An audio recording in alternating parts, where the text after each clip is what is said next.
Today in Harvard Square, we're visiting a site associated with the Obamas. After graduating from Columbia University, a young Barack Obama entered the world of community organizing in Chicago. He had grown up in a variety of different cultures. When his Kenyan father moved back to Africa when he was too young to remember, his white mother married an Indonesian man and moved the family there. When he was in 5th grade, he'd been sent back to the States to live with his grandparents in Hawaii before moving to New York for college. Though his grandparents and mother were white, she raised him to be proud of his black heritage. He would later recall that she told him, to be black was to be the beneficiary of a great inheritance, a special destiny, glorious burdens that only we were strong enough to bear.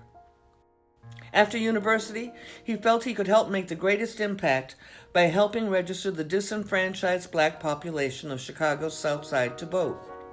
While there, he would be frustrated at his inability to break into the upper echelons of political and legal circles where he felt he could make the biggest impact.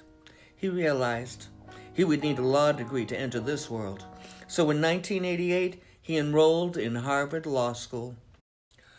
1 year into his studies there, he returned to Chicago for the summer to work as an intern at a firm called Sidley & Austin. He was put under the aegis of a supervisor with whom he had much in common. She had recently graduated from Harvard Law School, where she had been a member of the Black Law Students of America, written many articles on the disenfranchisement of the black community, and had helped organize and participate in protests demanding the school do better in accepting minority students and hiring minority professors. Her name was Michelle Robinson. Michelle had grown up in Chicago's South Side with parents who drove her and her brother Craig to be exceptional students. Both skipped the 2nd grade, and Michelle would go on to be class salutatorian in high school, next attending Princeton University, where she graduated cum laude, and finally heading to Harvard Law School. After law school, she returned to Chicago to give back to her community, taking a position with Sidley & Austin, working with their marketing and intellectual property divisions. Obama immediately noted her beauty and her towering presence. At nearly 6 feet tall, with a powerful intellect and a deep sense of commitment to justice, she commanded every room she entered. He was smitten, but he was also working under her. He tried repeatedly to ask her out, but she deemed the attention inappropriate. Finally, after an event for the law firm on a hot summer's night, she consented to let him buy her an ice cream. When he kissed her, he recalled later, it tasted like chocolate. When Obama returned to Harvard Law, he and Michelle maintained a long-distance relationship. For his part, he would campaign to become president of Harvard Law Review, the most prestigious position a student could hold at the law school, and in 1990 was voted as the first African American to hold the job. The national headlines that ensued were his first of many. Upon graduation, Barack proposed a marriage to Michelle, and they became one of Chicago's most illustrious power couples. She would serve as an associate dean at the University of Chicago, assistant to Mayor Richard Daley, assistant commissioner of planning and development for Chicago, executive director of the nonprofit Public Allies, training and educating underprivileged youth, and eventually as vice president of community relations and external affairs for the University of Chicago's hospitals. He would be a lecturer at the University of Chicago while also working with the civil rights law firm Minor, Barnhill, and Galland. In 1996, when his neighborhood state senator ran for the national congressional seat, he campaigned to take her place in the Illinois State Senate. He won.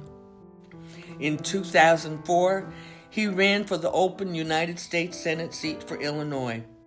Though he had only held a state Senate position up to that point, he was invited to speak at the Democratic National Convention that would nominate John Kerry as the Democratic candidate for president. He would famously tell the nation, there is not a liberal America and a conservative America. There is the United States of America.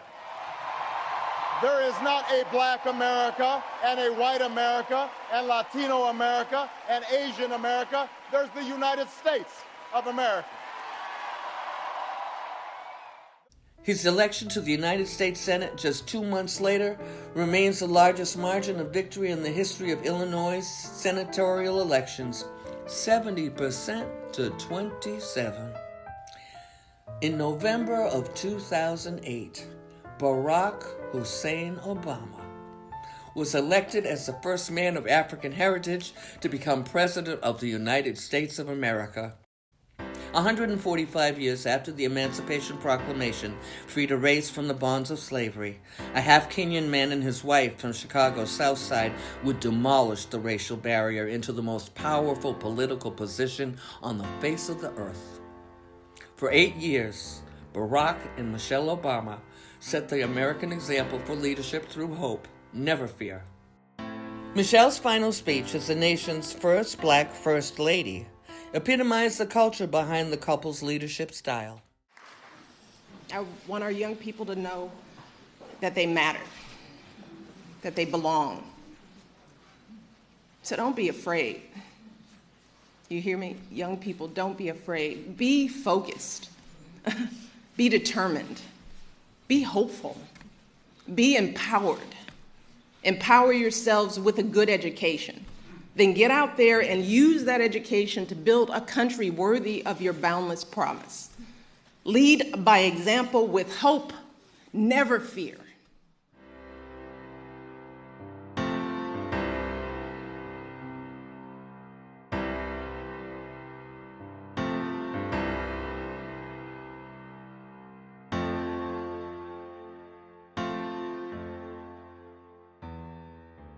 And with that, I just have two more words to say.